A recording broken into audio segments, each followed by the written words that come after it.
Vem cá, você já ouviu falar sobre epifenômeno? O que isso tem a ver com você, com o mercado que você trabalha, com a sua profissão, com o seu empreendimento? Bom, fica aqui no canal O Boss Tá On que eu te explico essa relação de causa e efeito. Epifenômeno. Bom, vamos entender o que é isso e como isso nos impacta. Basicamente, epifenômeno nada mais é que um fenômeno que, mesmo que associado a outro fenômeno, não tem nenhum efeito sobre o outro. De maneira geral, é uma relação de causa e efeito. Vamos tentar ilustrar isso com Nassim Taleb, um economista, que em sua obra trouxe um exemplo muito bacana para a gente entender o que seria essa relação. Imagine você um sujeito que é responsável por olhar a bússola de um navio. Com o passar do tempo, é bem provável que esse rapaz conclua que o que move o navio é a bússola, devido ao fato dele se relacionar muito com esse fenômeno. E isso é muito comum. A gente acaba fazendo o que também o autor chama de uma intervenção ingênua por não reconhecer o que de fato é causa para aquele efeito. Qual é o fenômeno que aconteceu aqui que levou a esse outro fenômeno? Porque o fato de duas coisas estarem associadas, estarem próximas, não quer necessariamente dizer que uma implica na outra. Por que então eu comecei esse vídeo falando que era importante a gente saber isso para a nossa relação pessoal, profissional, para o nosso empreendimento? Não sei. É muito simples. É muito comum a gente atribuir a um determinado fenômeno, a um determinado efeito, uma causa que não é a que originou esse fenômeno. Vamos pensar numa situação de marketing. O sujeito precisa de ter mais lead na sua base. O que ele faz? Ele faz aquela relação de fenômenos próximos. Se eu preciso de mais lead, então eu vou aumentar o meu investimento em mídia para atrair mais pessoas. Como são fenômenos que estão associados, muitas das vezes a gente conclui que essa causa, esse fenômeno, ela é responsável pelo efeito desse outro fenômeno, quando na verdade não. Às vezes, com o mesmo investimento, mas com um conteúdo melhor, com um conteúdo que dialoga melhor com aquele nicho, você vai conseguir um resultado superior ao resultado alcançado apenas com mais investimento. Então fica evidente entender que relação de causa e efeito é extremamente importante para tudo na vida, como por exemplo para a sua saúde. Ah, agora eu entendi! Muitas das vezes você vai tratar a dor de cabeça, quando na verdade a causa da dor de cabeça é a alimentação. Aí você toma um remédio que vai ali aliviar aquela dor, mas ela não traz de fato uma mudança.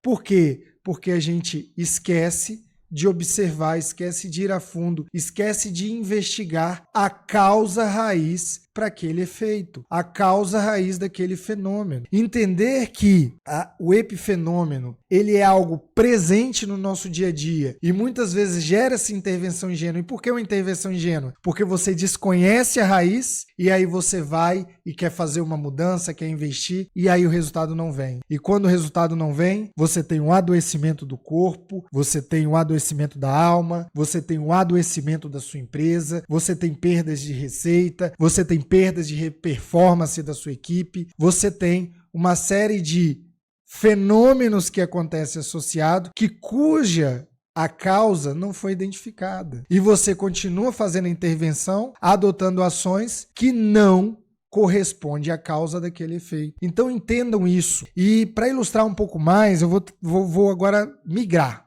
Eu vou lá no Príncipe de Maquiavel. Maquiavel, quando escreveu O Príncipe, ele escreve em Florença, ele já estava exilado, e ele escreve esse livro, ele até dedica ao Médici, que era a figura ali do governador de Florença, que o exila justamente.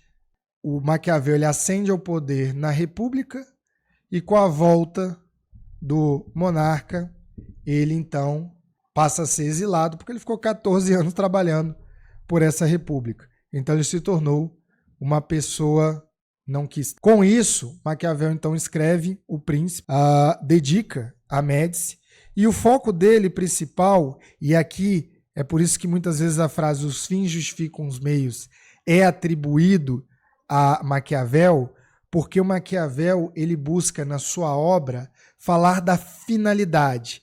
Maquiavel rompe com a filosofia clássica, aquela da República de Platão, do mundo das ideias, da idealização, e passa por uma política realista. A gente passa a viver o realismo da política. E dentro dessa construção das ideias de Maquiavel, ele vai defender duas que eu acho de extrema importância. A ideia principal a finalidade de todo político é se manter no poder. Para isso, o político precisava ter duas coisas. Fortuna, que não tem nada necessariamente a ver com dinheiro. Fortuna que está muito mais ligado a um ser mitológico, a figura da roda da fortuna, no qual tinha muito mais a ver com a boa sorte, e também com o conceito de virtus, que aqui seria o conceito da capacidade desse político de se adaptar, de tirar o melhor proveito para se manter no poder, para manter o poder frente à boa sorte, a qual também é um recurso que ele espera. Fazendo um paralelo com a ideia do epifenômeno, justamente não podemos depender da boa sorte quando o assunto é causa e efeito. Nós precisamos investigar. E a partir da investigação, a gente precisa botar em prática esse virtus, que é essa capacidade de se adaptar. Como Darwin já disse, não é o mais forte que sobrevive, é aquele com maior capacidade de se adaptar. Se a gente conseguir, dentro desses cenários de fenômenos que atinge a nossa vida, que atinge a nossa empresa, que atinge o nosso empreendimento, se a gente consegue entender esse cenário, fazer uma leitura real desse cenário, contar, claro, com a boa sorte, com a aleatoriedade do próprio Taleb, mas, acima de tudo, sendo capaz de se adaptar a todo esse contexto, possivelmente teremos, então, bons resultados, porque seremos capazes de entender qual é a causa que gerou esse fenômeno, qual é a causa desse efeito, e, a partir daí, reproduzir, e, a partir daí, ter uma ação que não é mais uma intervenção ingênua, é uma intervenção com razão, uma intervenção crítica que de fato vai ou replicar o efeito, ou refutar o efeito, ou simplesmente entender que aquele efeito é de uma natureza externa, a qual eu não controlo, tão logo eu preciso me adaptar a ela para que eu possa sobreviver. Se você gostou desse conteúdo, não esqueça de se inscrever no nosso canal aqui pelo YouTube. Lembrando que o Boss é um ecossistema, então nós também temos um podcast com mais de 70 horas aí de entrevistas, todas voltadas para o mundo corporativo, para o mundo das profissões, para o empreendedorismo. Tem muito conteúdo bacana. Também estamos no @obosstaon lá no Instagram. Lá é o nosso canal de corte, tem conteúdos exclusivos que acontece lá e uma versão dia a dia ali dos hosts que trabalham ali nos stories para produzir conteúdos mais dinâmicos e mais rápidos para vocês. Então também vale a pena você ir ao nosso Instagram e, caso você estiver no trânsito e quer ouvir um conteúdo de qualidade no Spotify, todos os conteúdos do Boss, todos os conteúdos do podcast do Boss, eles estão lá na íntegra no Spotify e você pode acompanhar. De resto, agradeço, deixe seu comentário, compartilhe esse conteúdo com os amigos e se inscrevam, porque dessa forma você ajuda a impulsionar, a melhorar a performance desse canal e a gente produzir mais conteúdos para você. E se você quer mais conteúdo, vou facilitar a sua vida, ó. Aqui, ó, já te leva para outro conteúdo sensacional. Clica lá e navegue no canal O Boss Tá On. Obrigado, até a próxima. Valeu!